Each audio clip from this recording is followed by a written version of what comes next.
السلام علیکم ناظرین۔ انسان کبھی کبھی اپنی لمبی سوچ سے کچھ زندگی کی ایسی خواہش دل میں بسا لیتا ہے اور جب وہ خواہش حقیقت نہیں بنتی تو پریشان ہو جاتا ہے۔ ایسا کر لیں گے تو ایسا ہو جائے گا، ویسا کر لیا ہوتا تو ایسا ہو جاتا۔ جب سوچا ہوا کچھ نہیں ہوتا، جو پلان اس نے سوچا ہوا تھا ویسے زندگی امید کے مطابق نہیں چلتی تو دل بے چین اور پریشان ہو جاتا ہے۔ ایسا لگتا ہے جیسے زندگی کی بازی ہار گئے ہوں، لیکن جان رکھو نصیب اور مقدر کا پتہ صرف اللہ ہی کو ہے۔ نہ آگے کیا ہوگا، کیسے ہوگا، یہ صرف اللہ ہی جانتا ہے۔ اسی نے تو یہ سارے تقدیر کی پہلی بنائی ہے، جس میں انسان چاہ کر بھی کچھ نہیں کر سکتا۔ جان رکھو پیسے سے صرف چیزیں مل سکتی ہیں، دل کا سکون نہیں۔ ہمارے تو صرف اندازے ہی ہوتے ہیں۔ میرا رب قرآن میں فرماتا ہے کل کیا ہونے والا ہے اللہ کے سوا کوئی نہیں جانتا۔ بارش کب کہاں کتنی ہوگی اللہ کے سوا کوئی نہیں جانتا۔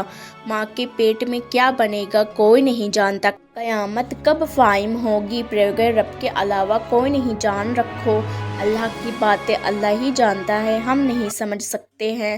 ہمارے لیے خیر کس میں ہے اور شر کس میں ہے، اللہ کے راز اللہ ہی جانتا ہے، یا ہمارے آقا صلی اللہ علیہ وسلم جانتے ہیں۔ جان رکھے کہ ہم مصلحت الہی کو نہیں سمجھ سکتے، بلکہ ہم تو اپنی مصلحت کو بھی نہیں جان سکتے۔ حضرت موسیٰ علیہ السلام نہیں جان سکے کہ ان کا ساتھی کیا کر رہا ہے، انہوں نے کشتی کیوں توڑی اور ایک معصوم بچے کو کیوں قتل کیا۔ جو لوگ کھانا کھلانے کو تیار نہیں، ان کی ٹیڑھی دیوار کی مرمت کیوں کی۔ حضرت یعقوب علیہ السلام کو پتہ نہیں چل سکا کہ ان کی جدا ہونے والا بیٹا کس حال میں ہے، کہاں پر ہے، ان کو نقصان کس نے پہنچایا۔ حضرت یونس علیہ السلام نہیں جانتے تھے کہ دریا میں کود کر مچھلی کے پیٹ میں چلا جاؤں گا۔ حضرت ابراہیم علیہ السلام نہیں جانتے کہ ان کی چھری کے نیچے دمبا ذبح ہو جائے گا۔ اس لیے اللہ پر پورا یقین رکھو کہ جو پریشانی اور غم کے بادل چھائے ہوئے ہیں وہ تو یقیناً ایک دن ہٹنے ہی والے ہیں۔ جان رکھو ہمارا رب قرآن میں فرماتا ہے ہر تکلیف کے بعد آسانی ہے، ہر غم کے بعد خوشحالی ہے۔ اللہ نے حقائق کی جتنی وضاحتیں فرمائی ہیں وہ یقیناً بندوں کے لیے کافی ہیں۔ غار ہے اللہ تمہارا کام بنانے والا ہے، تو ہر طرح کے غم اور خوف اور وساوس کو نکال دو۔ عنقریب وہ مہربان رب تمہارے لیے ایسے سبب اور راستے بنا دے گا اور ایسے ذریعے اور وسیلے تم پر کھول دے گا۔ اللہ انسان کو وہاں سے نوازتا ہے جہاں سے اسے توقع بھی نہیں ہوتی۔ اللہ کی بات آدھی بات نہیں ہوتی ہے۔ اللہ اپنی نعمتوں کے بانٹنے میں کسی کو خاص کرنے کا معاملہ نہیں کرتا کہ فلاں کو دنیا اچھا سمجھتی ہے تو اسے ہی عطا کرنا اور فلاں کو دنیا اچھا نہیں سمجھتی تو اسے نہیں دینا۔ جان رکھو اللہ بس نیت دیکھتا ہے، اللہ بس یہ دیکھتا ہے کہ کس کے دل میں اللہ کے لیے محبت ہے اور کون اس چیز کو پانے کی زیادہ شدت رکھتا ہے جو وہ اللہ سے مانگ رہا ہے۔ وہ بس تمہارا خلوص دیکھتا ہے، کون اس کے کتنا خوف اپنے دل میں رکھتا ہے کہ اپنی چاہت کو پانے کی خاطر اور ذریعہ موجود ہونے کے باوجود بھی کوئی غلط راہ اختیار نہیں کرتا۔ وہ بس طلب دیکھتا ہے کہ کون اس کے انعام کی طلب رکھتا ہے اور پھر اس طلب کی خاطر صبر کرتا ہے جن کا تم نے کبھی گمان بھی نہیں کیا ہوگا، نہ تصور بھی نہیں کیا ہوگا۔ اللہ کا بے پایا کرم اسی پر ہوتا ہے جو اللہ پر بھروسہ رکھتا ہے۔ اس لیے ہر مشکل حالات اور درد کی تھکانوں میں ہمیں اپنی دعا کے ذریعے اللہ تعالیٰ سے تعلق بنائے رکھنا ہے، کیونکہ دعا ہی وہ ام الیقین ہے اور ام العمال ہے جو ایسے بہت سے راستے کھول دیتی ہے جو ہمیں نظر نہیں آتے یا ہمیں بند نظر آتے ہیں۔ اور جان رکھو کہ خدا کے عطا کردہ غیبی اشاروں میں یہ ایک، کیونکہ اکثر لوگ ان سے غافل رہتے ہیں۔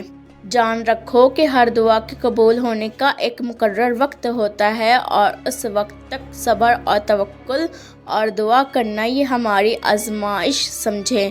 جان رکھو کہ دعا کی قبولیت کے 4 پہلو ہوتے ہیں، یا تو دعا فوراً قبول ہوتی ہے، یا آخرت کے لیے ذخیرہ کر لی جاتی ہے، یا تو کوئی مصیبت کو ٹال دیتی ہے، یا جو مانگا ہے ان کی بدلے میں کوئی دوسری چیز مل جاتی ہے، مگر انسان کو تب تک راحت نہیں ہوتی جب تک مانگی چیز نہ مل جائے۔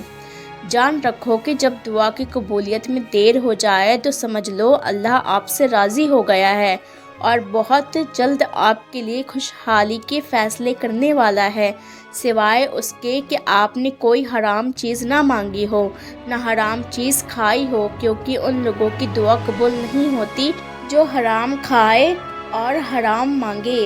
اللہ پاک سے مانگو، بار بار مانگتے رہو، وہی دے گا، کیونکہ وہی دے سکتا ہے اور اس کے علاوہ کوئی کام بنانے والا نہیں، اس کے علاوہ کوئی تقدیر کو بدلنے والا نہیں۔ ان کو اپنے بندے کو خالی ہاتھ لوٹا کر جانے میں شرم آتی ہے۔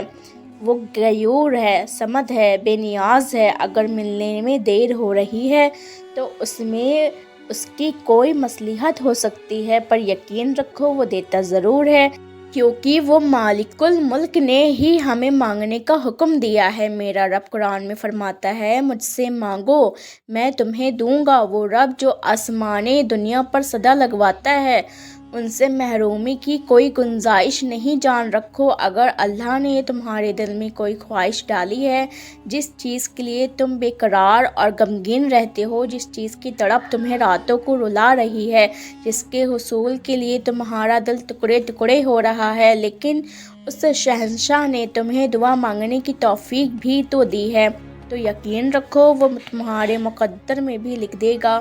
تقدیر کی الجھی ہوئی پہیلیاں وہی سلجھاتا ہے، قسمت کی الجھی ہوئی گرہ کو دعا اور صبر سے ہی سلجھایا جا سکتا ہے۔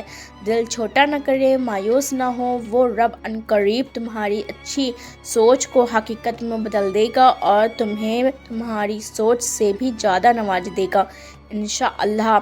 دوستو، ویڈیو آپ کے دل کو سکون کا باعث بنی ہو تو ایک کمنٹ ضرور کیجیے ہماری حوصلہ افزائی کے لیے، اور امید کرتی ہوں کہ آپ کو ویڈیو اچھی لگی ہوگی، اور ویڈیو اچھی لگی ہے تو پلیز ویڈیو کو لائک کر کے چینل پر پہلی بار آئیں تو سبسکرائب بھی ضرور کر دیجیے گا، کیونکہ ہم آپ کے لیے اسی طرح کی ویڈیوز اور لاتے رہیں گے۔ پلیز اپنے دوستوں میں شیئر ضرور کیجیے، کیونکہ اچھی باتیں شیئر کرنا صدقہ جاریہ ہے۔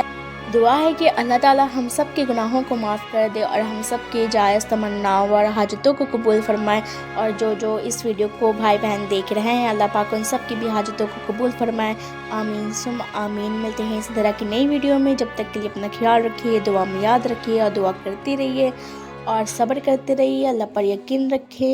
اوکے، اللہ حافظ، جزاک اللہ خیر۔